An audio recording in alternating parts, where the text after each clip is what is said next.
Samantala, good morning, manang Bing Adalin. Sino ba ang malakas sa Davao, ha? Ayan, alamin natin ang report mula kay Manang Milky. Ano ang latest sa kamera? Wala ba? Lakay, nasa iyo. Sa akin pala, sorry ha. Planong kasuhan ng treason at espionage ang Infinitus Marketing Solutions Incorporated. Abay, suportado ng Kamara. Aris number 12, Manang Milky Rigunan. Dapat nga hinuhuli na yan. Aris number 12, Milky Rigunan, please come in, Manang Milky. Lakay at Sister L, dapat nang masampulan at kasuhan ang Infinities Marketing Solutions Incorporated dahil sa paninira sa Pilipinas at nagpapagamit sa taktika ng China para siraan ang ating bansa.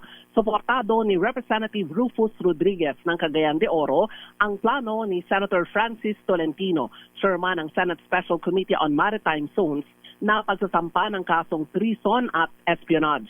Sa ginawang hearing ng komite, sinabi ni Tolentino na kasama sa isusumite niyang committee report ang rekomendasyon na kasuhan ng opisyal at direktor ng Infinitus.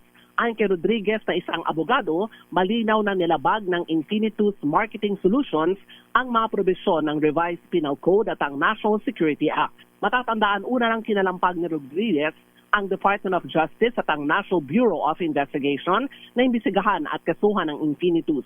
Sa mga pagdinig ng Senado, natukoy na nagpapagamit ang Infinitus Marketing Solutions bilang toll farms ng China. Ibig sabihin, keyboard warriors ng China ang papel ng Infinitus sa nagpapakalat ng mga disinformation fake news sa iba't ibang social media platforms para labanan ang issue ng West Philippine Sea kontra naman sa Pilipinas. Ako si Milky Rigunan, nagulat para sa DZRH, una sa Pilipinas, una sa Pilipino. Maraming salamat, Manang Milky Rigunan. At